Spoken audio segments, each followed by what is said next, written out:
रामकृष्ण हरी. आषाढी एकादशीच्या सर्वांना खूप खूप शुभेच्छा. हे घरात माझी छोटीशी विठ्ठल रुक्माईची मूर्ती होती, तर माझा आता अभिषेक चालला आहे. तर रामकृष्ण हरी सर्वांना आणि आषाढी एकादशीच्या सर्वांना खूप खूप शुभेच्छा. आणि कसा गेला तुमचा तो दिवस नक्की सांगा. एवढं सुंदर वाटत होतं ना, म्हणजे असं वाटत होतं घरामध्येच आपण पंढरपुरामध्ये आहे की काय, असं हे सर्व आपण हे करून छान वाटत होतं. पाठीमागे मी तुळशीचं वृंदावन ठेवलेलं. आदल्या दिवशीच मी तुळशीचे पाने वगैरे तोडून ठेवलेली होती. दुसऱ्या दिवशी आपल्याला एकादशी दिवशी आपण हात लावू शकत नाही तुळशीला, आणि असा पण महिन्याला जी एकादशी येते त्यावेळेस पण आपण तुळशीपत्र तोडायचं नसतं. तर हे माझा अभिषेक चालू होता. नंतर ही माझी पूजा बघा आहे का मस्त, नक्की सांगा. आणि कशी वाटली ही माझी पूजा ते पण सांगा. हे बघा एवढं सुंदर वाटत होतं ना, असं वाटत होतं बस बघतच बसावं, एवढं सुंदर माझी पूजा झाली होती.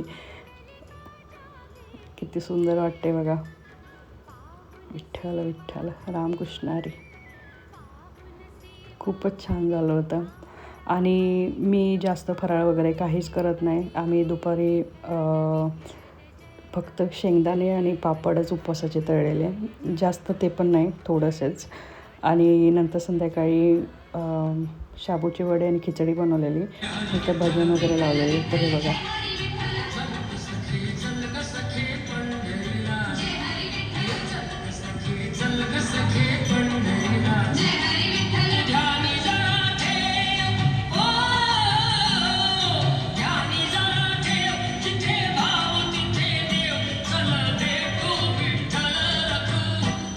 हे भजन ऐकून लहानपणीची एवढी आठवण येते ना, म्हणजे आपण लहान होतो तेव्हा सकाळी उठलं की या भजनांचा आवाज यायचा.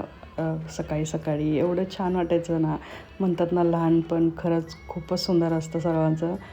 तर तुमचा कसा गेला दिवस तो नक्की सांगा. आणि खूपच छान वाटत होतं त्या दिवशी.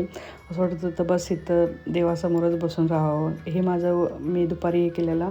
संध्याकाळी वडे आणि खिचडी हे केलेलं. आणि दुसऱ्या दिवशी वरण भात, पापडीची सब्जी, भजी वगैरे असं बनवलेलं होतं. आणि देवाला पेढ्यांचा नैवेद्य दाखवलेला गोडचा. तर या सगळेजण जेवायला. आणि माझ्या बहिणींनी पण मूर्ती ह्यावेळेस माझी मम्मी गेलेली पंढरपूरला, तर तिथून ती मूर्ती घेऊन आली होती पांडुरंगाची. तर तिने ही पूजा केलेली. कशी वाटते नक्की सांगा तिची पूजा. आहे ना मस्त. रामकृष्ण हरी. बाय.